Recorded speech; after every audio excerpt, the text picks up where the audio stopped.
되었다. 그래서 유대 사람과 그리스 사람이 많이 믿게 되었다. 그러나 마음을 돌이키지 않은 유대 사람들이 이방 사람들을 선동해서 믿는 형제들에게 나쁜 감정을 품게하였다. 두 사도는 오랫동안 거기에 머물면서 주님을 의지하여 담대하게 말하였다.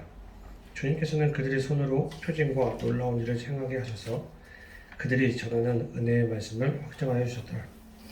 그 도시 사람들은 두 편으로 나뉘어서 더러는 유대 사람의 편을 들고 더러는 사도의 편을 들었다. 그런데 이방 사람들과 유대 사람들이 그들의 관원들과 합세해서 바울과 바나바를 모욕하고 돌로 쳐 죽이려고 했다. 사도들은 그것을 알고 루가오니아 지방에 있는 두 도시 루스드라와 더베와 그 근방으로 피하였다. 그들은 거기에서도 줄곧 복음을 전하였다.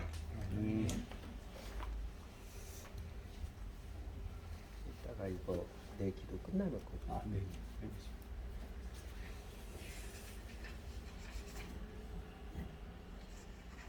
오늘 본문 바울과 바나바가 그 이고니온에서 전도한 이야기지요. 여기 보시는 것처럼 필리핀인데 지난주에 봤던 게 BCD 안디옥에 있다가 유대인들이 심하게 박해를 하니까 아래 동네 이고니온, 파란색 동그라미에 쳐져 있는 이고니온 도시로 갔습니다. 이고니온 오늘날 같으면 튀르키예에서 네 번째로 큰 도시 코니아라는 도시입니다. 그 튀르키예 도시 중 이스탄불이 제일 크고 그 다음에 현재 수도 앙카라, 그 다음에 이즈미르, 그 다음에 코니아가 네 번째로 큰 도시입니다. 그 바울과 바나바가 그 키프로스 섬 살라미에서도 그리고 BCD 안디옥에서도 그랬던 것처럼 이고니온에서도 먼저 유대인들의 회당을 찾아가서 거기에서 구약 성경에서 예언된 메시아가 바로 예수다 이거를 논증하고 예수가 그리스도 주님이시다 이 복음을 증거했습니다. 여러분 예수가 그리스도 주님 되어주신 복음이죠. 제일 큰 은혜가 예수님 우리의 주님 되어주신 것입니다. 그렇게 복음을 증거했을 때 유대인들 중에서도 이방인들 중에서도 예수 그리스도를 믿는 사람들이 많았습니다. 근데 2절에 보시는 것처럼 그러나 마음을 돌이키지 않는 유대 사람들 그랬는데 개역 성경에는 순종하지 아니하는 유대인이라고 번역되어 있습니다. 예수를 그리스도를 믿기를 거부하는 유대인들을 말하는 겁니다. 예수를 믿는 것 자체가 그리스도 주님으로 믿는 것 자체가 주님 대신 이렇게 순종하는 것이고 마음을 돌이켜서 예수를 따르는 것이지요. 이 사람들은 복음 듣고 오히려 거꾸로 이고니온에 있는 다른 이방인들을 선동해서 예수 믿는 사람들에 대해서 아주 나쁜 감정을 갖게 했습니다. 유대인들 중에는요 예수가 그리스도시다 이 복음이 매우 거북하고 불쾌할 뿐만 아니라 아마 그들에게 모욕감을 느끼게 하는 사람들이 있었습니다. 특히 유대교에 충실한 사람일수록 더욱 그랬을 것입니다. 왜냐하면 그 유대인들이 예수를 신성모독죄로 몰아붙여서 십자가에 달려 죽게 한 제일 장본인들이 바로 유대교 지도자들, 대제사장들과 장로들, 바리새인들이거든요. 그래서 예수 그리스도를 믿는 사람이 많아지면 많아질수록 유대교를 신봉하는 유대인들은요 굉장히 불안해지고 민감해지고 불쾌해지고 했습니다. 다음 3절 보시는 것처럼 그렇다고 바울과 바나바가 그 유대인들 사람을 의식하거나 사람이 무서워서 복음을 전하는 것을 그만두거나 살라라거나 그러지 않았습니다. 반대자들 해방자들이 있어도 한 개도 움찔하지 않고 은혜의 말씀을 전했다고 그러죠. 은혜의 말씀, 복음에 대한 고상한 표현이라고 어느 신학자가 표현하더라고요. 그 은혜의 말씀을 더욱 담대히 전하여서 그렇게 담대히 전하면서 이고니온에 오래오래 머물러 있었습니다. 그리고 하나님께서는 그렇게 정직하게 복음을 증거하는 바울과 바나바를 통해서 표징과 놀라운 일들을 일으켜 주셔서 복음이 진리이고 생명임을 확증해 주셨습니다. 그 켈빈, 개신교 신학자 중에 제일 유명한, 제일 영향력이 큰 신학자로 일컫는 켈빈이 이렇게 말했지요. 하나님께서는 기적들이 하나님의 말씀과 분리되도록 허용한 적이 없다. 기적의 진정한 용도는 복음의 완전하고 진정한 권위를 확립하는 것이다. 어느 시대나 예수가 그리스도이십니다. 예수를 그리스도로 관계를 맺고 따르는 자가 구원을 받습니다. 이 정직한 복음을 전하는 자에게 하나님께서는 어떤 형태로든지 표징과 하나님만이 할 수 있는 기적들을 베풀어 주십니다. 그래서 처음에는 바울과 바나바가 전하는 복음을 듣고 예수 그리스도를 믿는 사람들이 소수였었는데 점점 더 믿고 예수 그리스도를 따르는 사람이 많아져서 결국은 이고니온 도시의 절반의 사람들이 예수 그리스도를 지지하는 그렇게 되었습니다. 그래서 4절에 보면 아마 이렇겠죠? 거리에서마다 시장마다 예수를 믿는 게 화두가 되고 사람들에게 논쟁이 되니까 기득권을 쥐고 있었던 유대교 신봉자들이죠. 그들에게는 바울과 바나바가 두려움의 대상일 수밖에 없습니다. 그래서 5절 이런 추세를 가만히 놔두면 이게 여론이 상황이 역전이 되고 자신들이 소수자 코너로 몰릴지 모른다는 두려움에 쫓겨서 마치 예루살렘에서 유대교 지도자들이 예수님에 대해 똑같이 했던 것처럼 세상 권력자들과 야합을 해서 바울과 바나바를 말하자면 소유죄, 사회기강 문란죄 이렇게 매도해서 돌로 쳐 죽이는 그 사형을 집행하려고 했습니다. 6절이죠. 그 음흉한 모략을 알게 된 바울과 바나바는 참 말도 안 되는 억울한 일이잖아요. 기가 막힌 일이지만 그렇다고 분통 터트려가지고 무모하게 맞서지 않고 이웃 도시 루스드라와 더베 그 인근 지역으로 피신했습니다. 이번에는 담대하게 정면 돌파한 것이 아니라 지혜롭게 한 발 뒤로 물러난 것입니다. 세상의 폭력이 두려워서가 아니라 맞서지 않고 피하는 게 더 유익하다는 판단에 따른 것입니다. 네, 그 지혜의 대명사가 된 솔로몬 임금.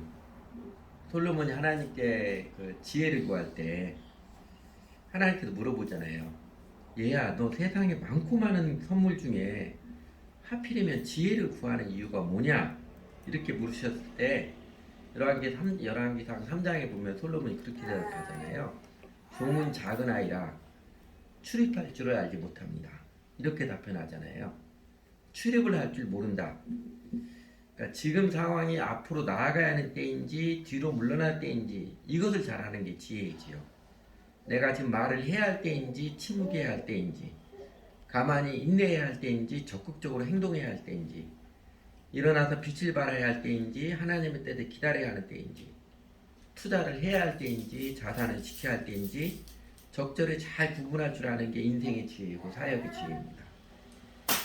그리고 지금이 앞으로 나아갈 때라는 것을 명백히 아는데 마음이 약해서 머뭇거린다면 이는 참으로 어리석은 일이 아닐 수 없으며 또 어느 때나 항상 못 먹어도 고하면 그는 거의 돈키호테 인생이죠.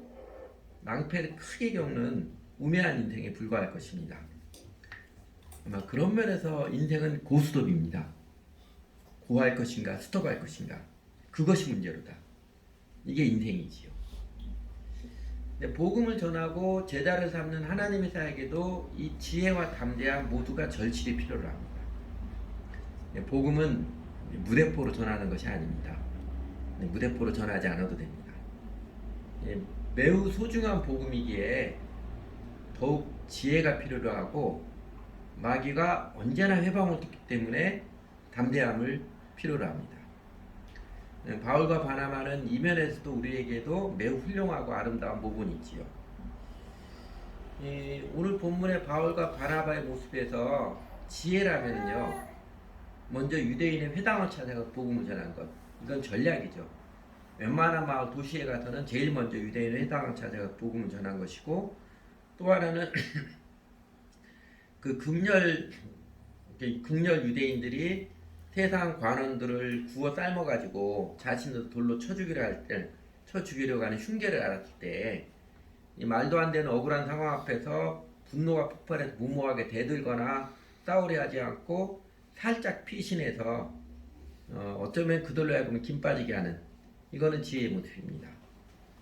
바울과 바나바가 전도자로서 담대한 모습은요, 골수 유대인들이 이고니온 사람들에게 가짜 뉴스 퍼뜨려서 이 어떤 사람들이 바울과 바나바를 이상한 눈빛으로 쳐다보고 그렇게 할 때 낙심하거나 기죽거나 움츠러들거나 머뭇거림이 없이 좀 험한 표현으로 똥개야 지더라 기차는 간다 식으로 예수님 잘 따르고 복음을 꾸준하게 전하면서 한 모습입니다. 여러분, 우리가 살아가는 사람들 관계에서 하나님에 대해서 항상 민감해야 되지만요, 사람들에게 상처 주지 않는 것도 아름다운 태도인데, 사람들의 눈빛이나 어떤 사람의 말 때문에 내가 상처받지 않고 끄떡도 안 하는 심령이 되는 것도 매우 중요합니다. 왜냐하면 세상에는 항상 모든 사람이 저를 지지하는 사람만 있는 건 아니에요. 거의 대부분 세상의 반절은 우리 자신들에 대해 부정적인 사람들일 것입니다. 그런데 사람들의 말에 휘둘리고 눈빛 하나에도 마음이 무너진다면요, 항상 휘둘리고 지칩니다. 한편으로는 다른 사람들에게 사랑으로 참된 것을 말할 줄 아는 담대한 지혜도 배워야 되지만, 또 한편으로는요, 누가 뭐라고 해도 세상에 어떤 사람이 비난을 반대하지 않더라도 내가 하나님 앞에 옳은 길이라면 끄떡도 안 하고 꿋꿋하게 걸어가는 그 마음의 강건함, 심령의 강건함도 매우 중요합니다. 근데 이 바울이 그랬지요. 지혜와 담대함으로 복음을 전하고 삶을 살았습니다. 바울 자신이 어떤 마음으로 예수 그리스도를 전하고 제자를 삼았는지 그 내면을 밝힌 성경 구절이 있습니다. 골로새서 1장 28절 29절인데, 전도자들에게나 제자 삼는 사람들에게는 매우 유익하고 매우 중요한 일종의 그 영업 비밀을 가르쳐주는 말씀이라고 할 수 있습니다. 여러분 기억할 게, 제가 여러 번 강조를 해서 우리가 그를 전파해 각 사람을 권하고 모든 지혜로 각 사람을 가르치면 각 사람을 그리스도 안에서 완전한 자를 세우려 하매니 이를 위하여 나도 내 속에서 능력으로 역사하시는 역사를 따라 힘을 다해 수고하느라. 바울이 복음을 전하고 다른 사람을 사랑으로 영적으로 붙들어주고 양육하는 초점 목표는요, 각 사람을 그리스도 안에서 완전한 자, 곧 성숙한 자를 세우는 것입니다. 그것을 위해서 그는 어떤 방법이 좋을까 열심히 지혜를 짜내기도 하고 성령님의 역사를 따라서 기꺼이 몸으로 수고하고 몸으로 때우기도 하는, 그렇게 했다는 것입니다. 사람을 사랑한다는 것은, 더욱 영적으로 살아가는 것은 정신노동, 육체노동 함께하는 것입니다. 그리고 하나님께서 그 마음 보시고 마음의 행복과 기쁨과 보람을 더 크게 안겨주시지요. 이 지칠 줄 모르는 수고의 열정은요, 사랑의 산물이지요. 사랑하면 기꺼이 수고하잖아요. 야곱이 그 라헬을 사랑해서 외삼촌 라반의 집에서 일할 때 창세기 29장 20절에 보면 그렇게 나오잖아요. 7년을 수일같이 여겼더라고 그러잖아요. 7년 동안 했는데 수일처럼 하나도 힘들지 않고. 수고의 열정은 사랑의 산물입니다. 그리고 여러분, 연애에 빠진 사람들을 보면 어떻게 그렇게 기발한 아이디어를 내서 자신의 연인, 남친, 여친의 마음을 사려고 하는지 참 대단하잖아요. 사랑하는 마음에서 지혜도 풍성하게 나오는 것입니다. 그리고 하나 더 나아가, 사랑에 빠진 사람은 세상에 무서울 게 없지요. 가끔은 초인적으로 담대해집니다.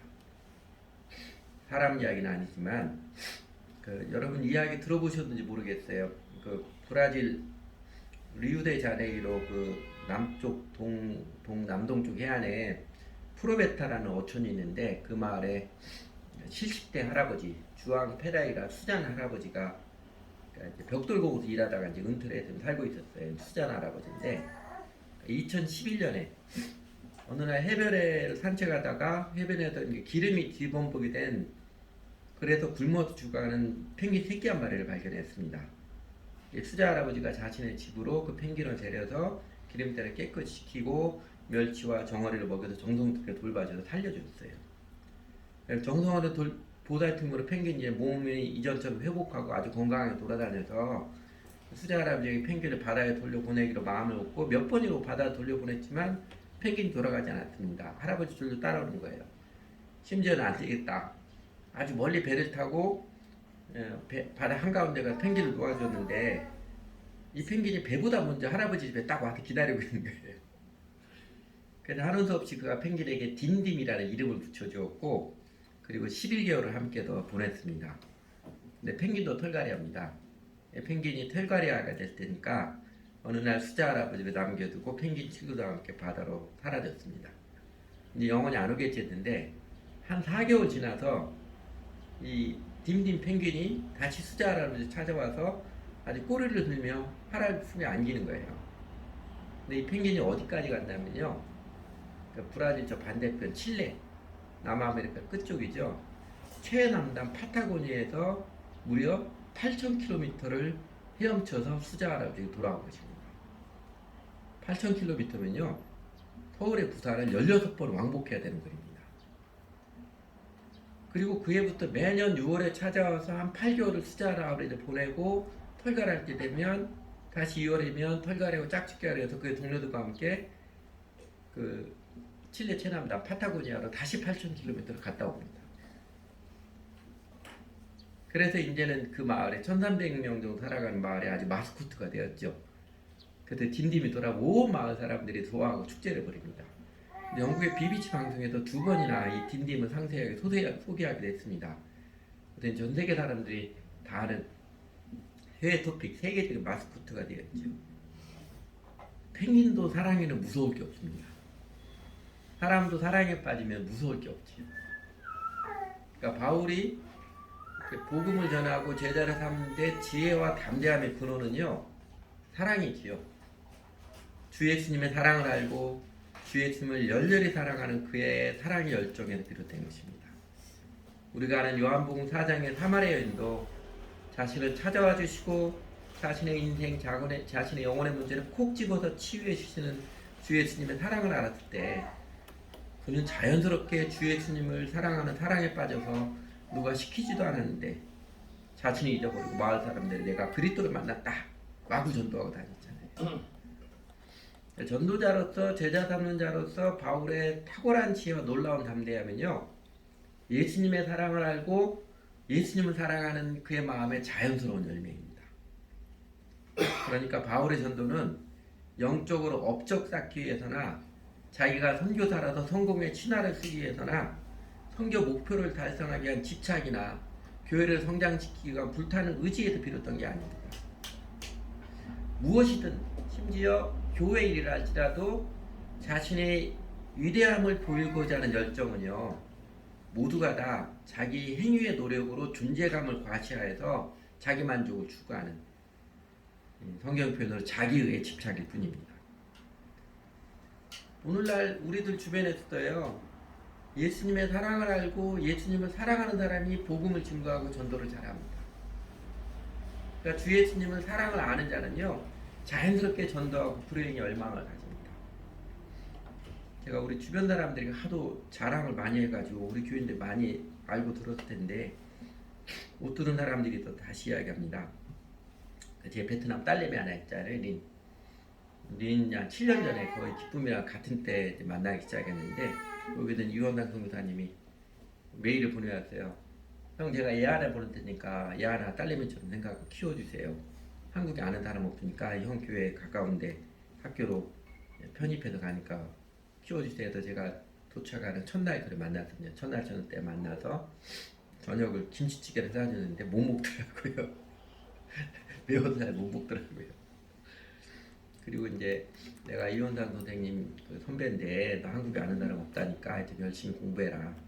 그리고 네가 한국에서 유학생활 잘하도록 내가 도와줄 테니까 열심히 어렵게 왔으니까 열심히 잘해봐라 해서 처음에는 한 일주일에 2-3번 찾아갔어요. 그래서 한국 생활 소개해주고 저도 기숙사 생활 오래 해서 기숙사에 필요한 것도 좀 갖다주고 그렇게 한 달쯤 지내니까 얘가 물어보더라고요.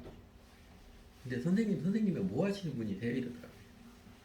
내가 뭐 하는 사람처럼 묻냐 그러니까 혹시 교회 이런 데서 일하는 선생님 아니세요? 그랬더니 맞다고. 근데 교회에서 일하는 선생님은 목사라고 그러는데 내가 너 조금 알량이 좋아진다고 그렇다고 교회 나오라는 것도 아니고 대신에 네가 예수님이 누구인지 알아갔으면 좋겠다. 어떻게 알아가는 건데 물어보더라고요. 그래서 일요일날 다라지 어떤 교회 놀러와 봐라. 예수 믿는 사람인데 어떻게 아는지 보고 그리고 일주일에 한 번씩 성경을 한번 공부해보자. 예수님 알아가 제일 좋은 게 성경 공부니까.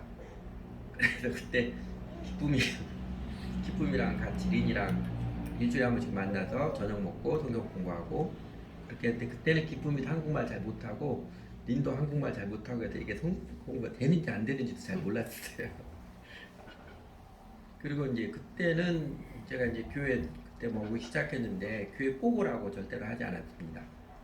그래서 베트남 학생이 있으면 알았다고 이렇게 하고 그리고 한 6개월 성경 때 린이 이제 성경고 끝나고 기숙사로 돌아가 차 안에서 그러더라고요. 목사님 이제 예수님 믿고 싶어요 그러더라고요. 그래서 내가 말렸어요. 보니까 성경고 하다 보니까 얘는 캐톨릭이 보고 기독 개신교가 뭔지도 몰라요. 베트남 사회주의 교육 받아가지고 그런 거 전혀 모릅니다. 너는 한 번 교회 다녀본 적도 없고 베트남에서 그런 기독교에 대한 것 배운 것도 없기 때문에 조금 더 잘 알고 더 많이 알고 그래도 예수님이 믿지 않으니까 조금 기다려봐라. 그리고 한 또 3개월 지났거든요. 그랬더니 이 친구가 또 이야기를 하더래요. 목사님도 예수님 믿고 싶어요. 그래서 제가 물어봤어요. 그런데 예수님 믿는 게 뭐라고 생각하니? 그래도 그동안 성경 공부하니까 뭐 인간은 죄인이고 예수님 십자가에서 죄를 대서 죽고 제법 많이 기억하고 있더라고요. 그래서 제가 물어봤습니다. 린 너 한국에 유학 갔는데 너는 한국 학생이 너 이쁘다고 너 보고 결혼하자고 하면 너 그 결정 쉽게 할래? 그랬더니 아니죠. 대답하더라고요. 근데 예수님 믿는 결정은 결혼 결정보다 더 큰 결정이라고. 결혼은 이 땅에서 평생 가지만 예수님 믿는 결정은 네 영혼과 인생 전체를 운명을 예수님께 맡기는 거라고. 너 그러면 베트남에 너희 엄마 아빠가 너를 미워할 수도 있고 베트남에서 네가 굉장히 어렵게 살 수도 있고 그래도 예수님 믿을 것이지 한번 생각해봐라.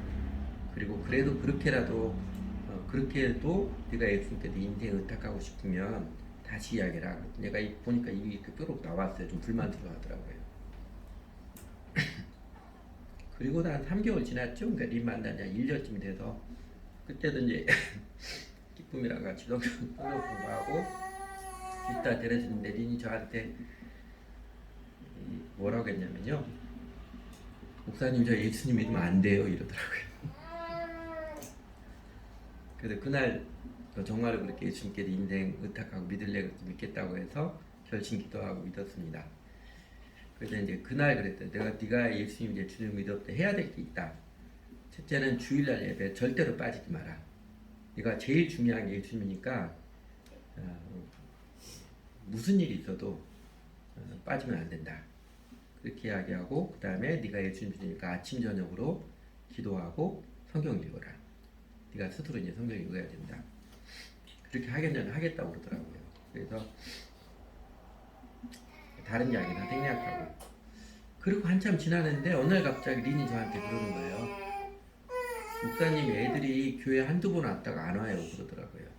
예수님이 어갈 때에서 그 베트남 학생의 그 베트남어 예배 드리는 오림교회 베트남어 예배를 간다고 해서 보냈거든요. 애들이 한두 번 교회 안 와요 그러더라고요. 그래서 너 몇 명이나 교회를 들어갔었는데 이렇게 한 25명 되는 것 같아요. 저는 린한테 전도하라고 한 번도 안 했습니다. 한 번도 안 했는데 예수님을 바로 알고 예수님께 자신을 의탁하는 정직한 믿음을 갖게 되니까 전도하고 싶은 거예요. 그래서 베트남 유학 온 후배들 한 사람 한 사람 다 교회 한 번씩 데려가는 거예요. 지금도 그때 전도했던 대여섯 명이 주축이 돼서 오림교회 베트남 예배부 거기 중심이 돼서 하고 있습니다. 린이 맨 앞에서 찬양 인도하고 옆에 서가지고 찬양하고 그러고 지내고 있어요. 그 복음이 원래 그런 거예요. 정직하게 예수님을 그리스도 나의 주님으로 관계를 맺으면요 성령님이 그 안에 있어서 그 안에 계셔서 복음을 전하며 살고 싶습니다. 예수님이 나의 주님 되시는 게 너무너무 좋거든요. 그래서 중요한 것은 우리가 바울과 바나바가 이렇게 전도했으니까 우리도 이렇게 전도하자 그게 아니고요. 예수님을 사랑을 알고 나도 예수님을 사랑하는 게 중요한 것이지요. 근데 이게 어떻게 가능하겠어요? 사실은 전도에서뿐만 아니라 우리가 인생을 살아가는데 제일 중요한 게 이것이죠. 예수님의 사랑을 아는 것인데 그래서 나도 예수님을 살아가는 것인데 이건 어떻게 가능하겠습니까?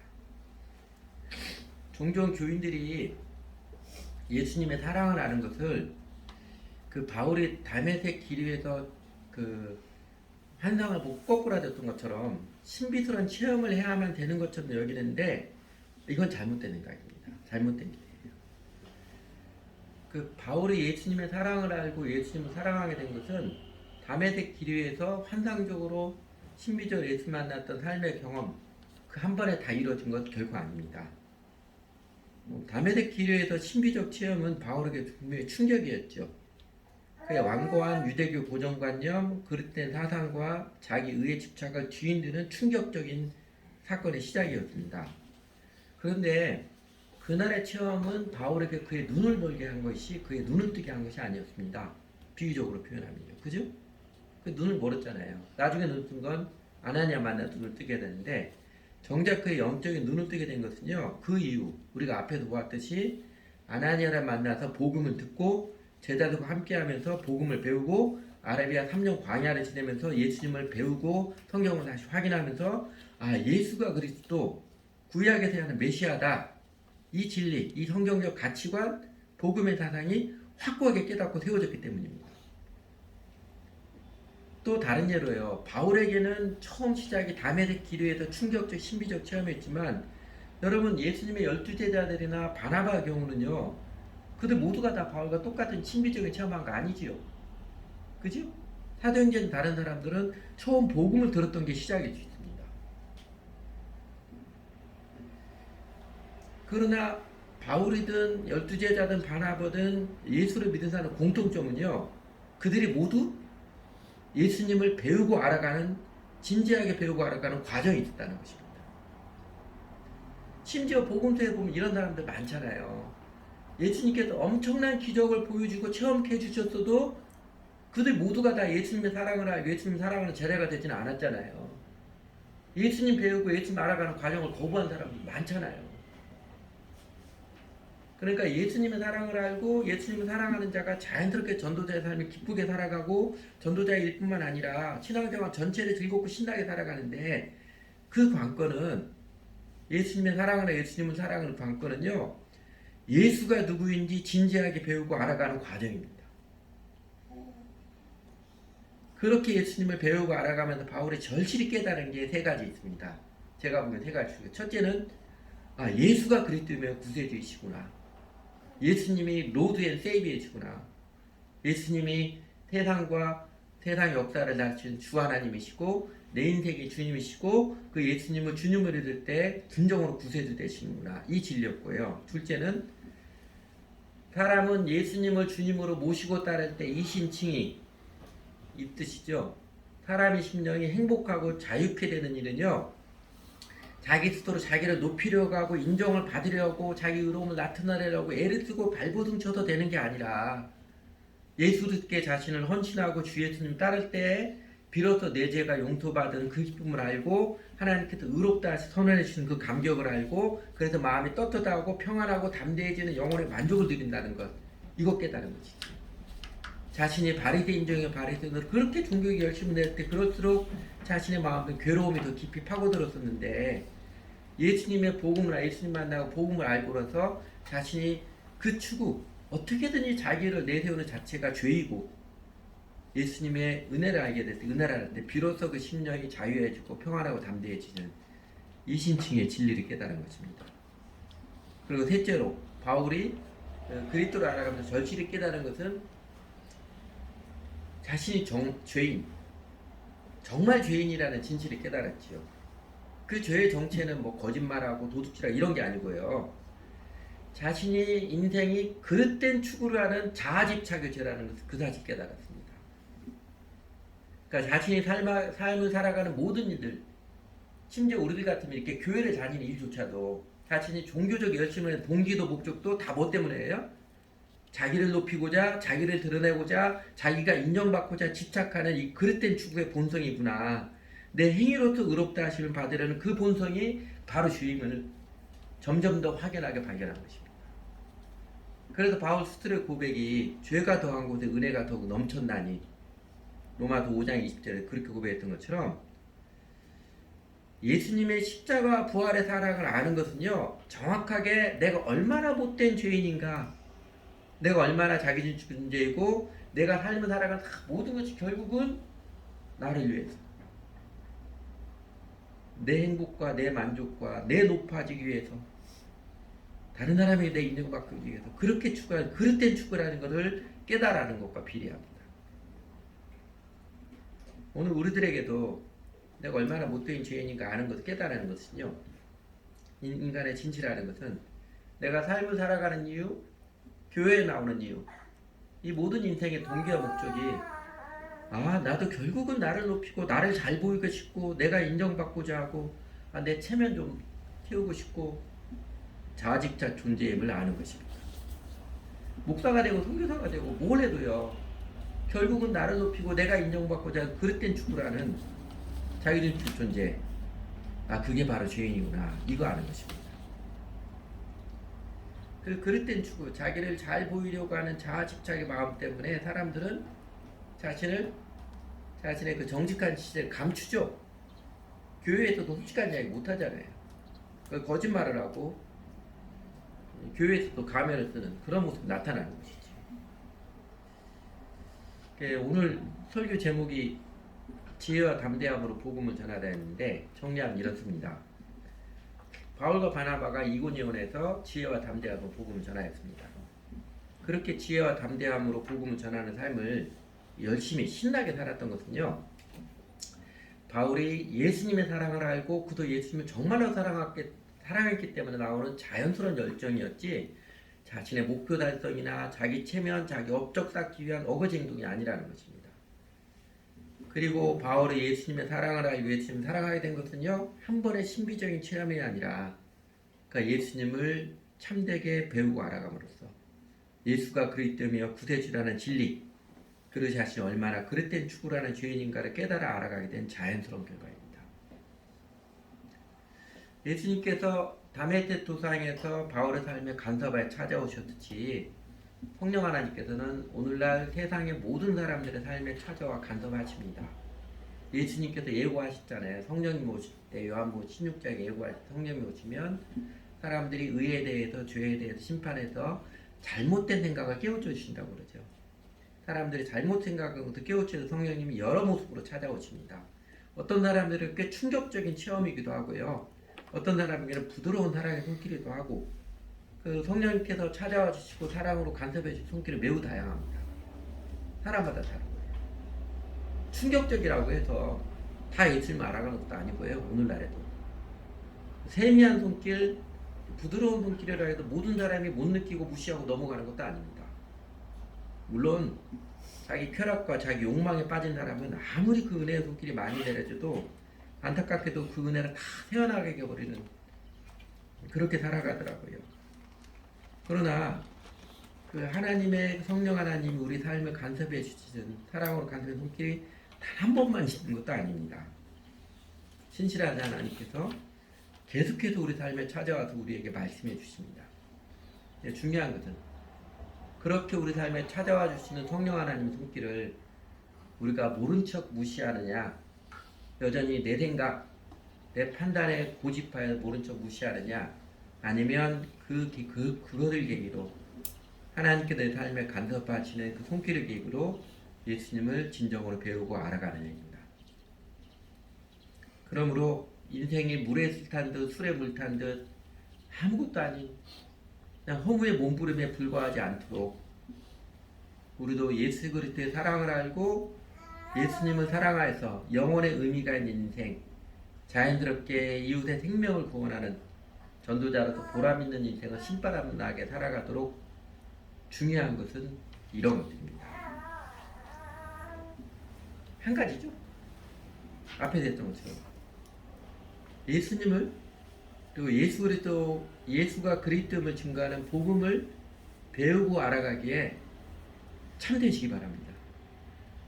진정으로 예수님이 누구이신가, 예수가 그리스도임을 증거하는 복음을 알아가기에 진정으로 알아가시기 바랍니다. 수박 겉핥기는 백날 해봐야 소용없습니다. 건성으로 대충 교회 다니는 것, 그냥 일주일에 한두 번 목사의 설교 듣기만 하는 것으로 그렇게 신앙생활 한다는 것 죽을 때까지 해봐야 별 유의가 없습니다. 바둑 두는 모습, 다른 사람이 바둑 두는 모습 아무리 많이 봐도요, 자신이 바둑 두어보지 않으면 자기 실력 아닙니다. 아무리 목사가 설교를 나이스하게 해도요, 예수님에 대해서 듣기만 하는 것으로는요, 예수님의 사랑을 아는 것 피상적일 수밖에 없습니다.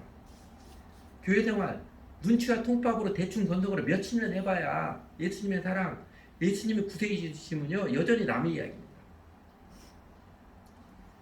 그 말씀 기억하십시오. 여러 번 이 말씀 해주는데, 사도행전 17장 11절이죠. 그 세 번역이 잘 번역을 해놨더라고요. 베레의 유대 사람들은 데살로니가 유대 사람보다 더 고상한 사람들이어서 아주 노블한 사람들이어서 아주 기꺼이 말씀을 받아들이고 그것이 사실인지 알아버리고 날마다 성경을 상고했다. 이게 참되게 예수님 알아가는 것이지요.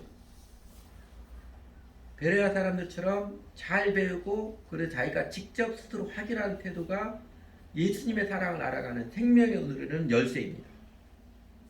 제가 주보에 설교 요약해내는 이유, 또 설교 영상 단톡방에 올리는 이유, 제가 교회 시작할 때부터 주보 설교 요약 올려놓은 이유 그것 때문입니다. 여러분이 스스로 확인하고 유익을 실제적으로 누리기 위함입니다. 그래서 그거 보고 주중에 저한테 질문도 하고 그러면 참 좋겠어요. 카톡 이건 무슨 뜻입니까? 질문도 하고 가끔은 제가 성경 문맥이 틀릴 때도 있습니다. 그런 것 좀 날카롭게 찝어가지고 붙여주기도 하고 그러면 좋겠어요. 성경학교 꾸준히 참여하고 예습을 꼭 해야 하는 이유가 이것입니다. 예습을 진지하게 하느냐 하지 않느냐 그 차이가 그 유익에서 엄청나게 발생을 합니다. 하물며 아예 성경학교 참여를 안 하면 그 손해가 얼마나 막심하겠어요. 그리고 건성, 대충 듣기만 하지 않고 내 것을 소화하는 확실한 방법 중에 하나가 암송입니다. 중요한 성경 구절을 아주 달달달달 외워서 간신히 점검할 때 어느 정도 아주 달달달 외우면요, 중요할 때 성령님이 그만큼 생각나게 하십니다. 기도할 때 생각나게 하시고 사람들과 대화할 때도 그만큼 딱 떠오르게 하시고 그래요. 달달달달 외우면서, 그리고 또 하나는 그 외우면 그 성경 말씀에 질문이 막 생기게 돼요. 질문을 품게 되고 질문을 품게 되고 그 대답 의미를 깨닫게 되고, 그러면서 내 자신의 발견, 예수님이 얼마나 우리를 사랑하셨는지 예수님의 사랑의 발견, 예수님이 정말로 주님의 실제적으로 점점 더 확연하게 깨달아가게 됩니다. 그래서 저희 교회가 이제 성경학교 지금 누가복음 오늘 이제 17과 할 차례지요. 누가복음이 19과까지입니다. 다다음 주면 이제 누가복음 끝나고 마칩니다. 그래서 좋은 기회가 저희가 6월 달부터 6주 동안 저희가 성경학교 시간학원에 전체 교인들 신앙 훈련으로 행하고자 하는 브릿지 전도법 익히기입니다. 그래서 우리가 미리 성경 12구절 지금 암송하고 있지요. 오늘 본문의 바울의 모습, 어거지로 전도하거나 다른 목적 때문에 전도한 게 아니라 예수님이 너무 좋아서 복음의 모든 사람에게 생명의 진림을 확실하게 알아서 신나게 전도했듯이 저희도 그러고 싶어요. 제가 여러분들의 우리 교회 교인들 많이 치렀으니까 전도해서 사람 데리고 옵시다. 이제 그런 거 안 할게요. 그런 거 지금까지 별로 안 했지만 제가 여러분들 그런 거 하라고 하진 않을게요. 그러나 우리도 바울이 그랬던 것처럼 복음이 생명이고 예수님이 정말 사랑하신다는 것을 실제로 알아서 신나게 전도하시지, 우리들은 복음이 무엇인지 확실히 이해하고 그 가운데 예수님의 사랑을 실제로 알아가고, 나도 예수님을 사랑해서 괜히 그냥 시간 나면 유튜브나 보고 게임이나 하고 있는 부질없는 죄의 습관들을 벗어버리고 바울처럼 신나게 영생을 누리는 삶, 영혼의 의미 있는 살아가도록 예수님 잘 알아가자고 제가 브릿지 전도법 익히기 이런 특별한 과정 정한 것입니다.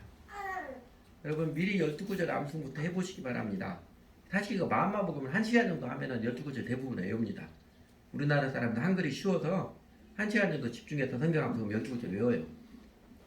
그리고 외우고 날마다 복습하십시오. 그 다음날 하면 잊어버리는데 그 다음날 하면은 훨씬 쉽습니다. 1시간에서 외우면 12구절 1시간에 외우면 그 다음날 하면 한 15분 하면 다 기억납니다. 그 세 번째 날에는 한 10분만 해도 돼요. 그렇게 한 20일 하면 이제 복습 안 해도 거의 다 저절로 나옵니다. 그래서 12구절 우리가 지금부터 해가지고 6월, 7월 중까지 달달달 외우고, 그리고 그 암송한 말씀들을 가지고 브릿지 전도법, 복음의 핵심 사정을 단순하지만 논리 명확하게 전하는 방법을 익혀두면요, 그러면서 여러분 암송을 하고 브릿지를 익히면 여러분들 복음에 대한 질문들이 생길 거예요. 그 질문들 가지고 서로 이야기도 하고, 그러면서 그 가운데 확실히 성령님께서 깨닫게 해주시고 확신케 하지 아름다운 일 행해 주시고, 예수님이 정말 나를 사랑하시는 것을 체험케 해주실 것입니다. 그래서 우리 모두가 예수님의 사랑을 실제적으로 새롭게 알게 되고 자연스럽게 우리도 전도하고 싶어지고 그랬으면 좋겠습니다. 어쨌든 우리도 현대인들의 질병이죠. 피상생의 저주를 극복하고 예수님을 실제적으로 알아가서 그 가운데 인생의 진리, 내 자신의 실상도 깨달아 알고 예수님의 사랑에 나도 감격하여서 우리도 예수님을 사랑하는 아름다운 심령으로 신바람나에 살아가는 행복한 인생이 되기를 바랍니다. 같이 기도하지요. 하나님, 저희들에게도 하나님의 사랑, 예수님의 십자가의 사랑을 알게 하시려고 그래서 우리로 비로소 참되고 행복하게 살아가게 하시려고 성령님께서 여러 모양으로 숱하게 많이 저희들의 마음과 삶에도 찾아와 주시고 간섭해 주셔서 감사드립니다. 저희는 무수히도 많이 쾌락과 욕심, 야망에 빠져서 성령 하나님의 은총의 손길을 잘 모르고 어떤 때들은 알면서도 못 본 척, 못 들은 척하며 뭉개버리게 자라했었는데 주님 저희들의 어리석음과 오만함을 용서해 주십시오. 저희는 다른 사람들이 저희를 조금만 무시하는 것 같아도 저희들 편으로 개빡쳐서 속이 부글부글 난리를 치는데 정작 주 하나님께서 저희를 오래 참아주시고 그럼에도 불구하고 포기하지 않으시고 저희에게 은총의 손길을 내미시는 사랑에는 왜 그렇게 무감각했었는지요. 더욱이 종종 저희들은 하나님의 사랑의 손길을 귀찮아하고 간섭한다고 짜증내고 개무시하고 그러기 잘하곤 했습니다. 저희들의 못된 오만함을 용서해 주십시오. 바울과 바나바가 이고니온에서 지혜와 담대함으로 복음을 전하는 모습 통해서 저희들의 마음에도 전도하면서 해주신 마음을 감동해 주셔서 감사를 드립니다. 저희가 전도하는 일이 부담스럽게 느껴지고 복음이 진리임을 알면서도 부끄럽게 여기기도 했었는데 그래서 저희도 전도를 해야만 하는 일처럼 여기곤 했었는데 그런 저희들의 마음을 가상히 여겨주셔서 이제는 강박관념을 행하지 않고 의무사항처럼 행하지 않고 예수님의 사랑을 알아가야 함을 일깨워 주셔서 감사를 드립니다. 저희가 예수님의 사랑을 알아가는 것을 곧잘 오해해서 하나님께서 신비스러운 체험을 내려주셔야만 되는 것처럼 여기고 그러면서 신앙생활을 대충 적당히 하면서 은근히 하나님께서 신비스러운 체험을 안 내려주셔서 나는 그냥 대충 산다는 식으로 하나님 탓도 많이 했음을 용서해 주십시오. 사실은 저희 육신의 게으름, 세상의 쾌락이 더 좋아서 예수님을 부지런히 배우고 알아가지 않는 것인데 은근 하나님 탓으로 돌리는 저희들의 못된 직보를 용서해 주십시오. 바울과 바나바의 모습, 다른 사도들의 모습을 통해서 하나님의 사랑을 알고 우리도 예수님의 사랑에 감격이 되는 일이 베레아 교인들처럼 예수님을 잘 배우고 알아가는 과정에 달려있음을 바르게 가르쳐 주셔서 감사드립니다. 하나님, 이제는 저희가 하나님의 신실한 은혜의 사랑의 손길에 제대로 응답하며 살고 싶습니다. 또 그렇게 살아가겠습니다. 나를 존귀 여기는 자를 내가 존귀 여긴다는 하나님의 증거처럼 예수님 알아가기를 정성을 다해서 저희도 신앙생활 연륜이 더할수록 하나님의 사랑을 더 실제적으로 풍성하게 알며 예수님을 주님 믿고 따르는 인생이 얼마나 행복하고 값진 것인지 더욱더 확신하며 신나며 체험하여 살고 싶습니다.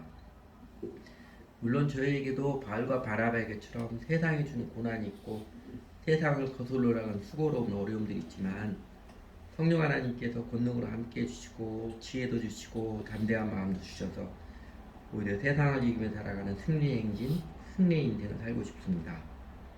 타성에 젖은 저희들의 심령을 확실하게 일깨워 주십시오. 예수님을 참되게 배우고 알아가는 과정 자체가 신나는 일이고 하나님께서 기뻐하셔서 더 아름다운 쪽으로 함께 해주신 이름을 더욱더 체험하여 알게 해주십시오. 그래서 저희 모두가 세월이 흘러갈수록 예수님의 사랑을 더욱 알아가고 예수님을 더욱 사랑하는 그래서 예수님의 은혜 안에서 행복에 기여하며 세상에서는 소소하게 살아가도 사는 보람을 알며 우리 시대의 예배자로 전도자로 살아가는 의미 있는 인생을 신나게 살아가도록 하나님 이끌어 주십시오. 예수님 이름으로 기도드렸습니다.